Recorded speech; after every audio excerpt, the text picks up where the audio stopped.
आबरा office से वापस आ रही होती है कि अचानक बैरिस्टर रफीक घबराहट में उसका रास्ता रोक लेते हैं। वो बेचैनी से कहते हैं, राहा, वसीम और जरून ने मुझसे झूठ बोला था कि तुम मुल्क से बाहर चली गई हो। वो ये भी बताते हैं कि दोनों मिलकर अदील का पूरा बिजनेस तबाह कर रहे हैं और मार्केट से करोड़ों का कर्ज भी ले चुके हैं। ये खौफनाक सच सुनकर राहा के होश उड़ जाते हैं। वो फौरन कहती है, इन दोनों धोखेबाजों पर नजर रखें, मैं अपने नाना का बिजनेस बर्बाद नहीं होने दूंगी। दूसरी तरफ अदील के घर में एक बहुत बड़ा फ्रॉड चल रहा होता है। आसिया ने जो प्रॉपर्टी पेपर्स वसीम को दिए थे, वसीम ने गद्दारी करते हुए पूरा घर बैंक में गिरवी रखकर भारी रकम निकलवा ली होती है। इसी दौरान राहा को इस घिनौनी साजिश का भी पता चल जाता है कि अदील मामू को गलत दवाइयां दी जा रही हैं। वो समझ जाती है कि अदील को जानबूझकर ठीक नहीं होने दिया जा रहा ताकि सारी प्रॉपर्टी वसीम अपने नाम करवा सके।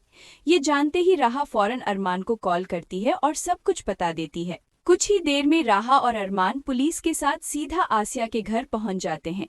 राहा को देखकर आसिया आग बबूला हो जाती है। वो चीख कर कहती है, तुम यहाँ क्यों आई हो, निकल जाओ यहाँ से, और गुस्से में राहा को थप्पड़ मारने के लिए हाथ उठाती है। लेकिन अरमान फौरन आगे बढ़ता है और उसका हाथ रोक लेता है। अब नहीं आसिया बेगम, तुम्हारा खेल खत्म हो चुका है। अरमान सबके सामने वसीम और जरून का पूरा सच खोल देता है और बताता है कि उन्होंने घर तक बैंक में गिरवी रख दिया है।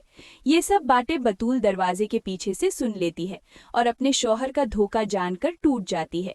वो रोती हुई जरून के पास आती है और जोरदार थप्पड़ जड़ देती है।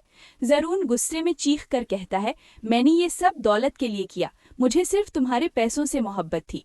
ये सुनते ही पुलिस आगे बढ़ती है और वसीम और जरून को फौरन गिरफ्तार कर लेती है। इधर राहा फौरन अदील मामू को वहां से निकालकर एक अच्छे डॉक्टर के पास ले जाती है, जहां सही इलाज मिलते ही उनकी तबीयत बेहतर होने लगती है। अपनी गलतियों पर बतूल और आसिया शर्मिंदा हो जाती हैं और रोती हुई राहा से माफी मांगती हैं। राहा अपने बड़े दिल का सबूत देते हुए उन्हें माफ कर देती है और बतूल को गले लगाकर कहती है, तुम मेरी बहन जैसी हो। घर वापस आते ही अरमान अपनी अम्मी जैनब के साथ राहा के घर रिश्ता लेकर आता है। अरमान हाथ जोड़कर कहता है, मुझे सब सच पता था, लेकिन मैंने तुम पर यकीन ना करके बहुत बड़ी गलती की। तभी कबीर आगे बढ़ता है और कहता है, बेटा इसे माफ कर दो। ये सब सबूत अरमान ने अपनी जान जोखिम में डालकर इकट्ठा किए थे। ये सच जानकर राहा इमोशनल हो जाती है और रोती हुई अरमान को गले लगा लेती है। जब अदील मामू को उनकी शादी की खबर मिलती है तो वो खुशी से झूम उठते हैं। अगले दिन अरमान राहा को शादी की शॉपिंग के लिए एक बड़े मॉल ले जाता है और फिर धूमधाम से दोनों का निकाह होता है।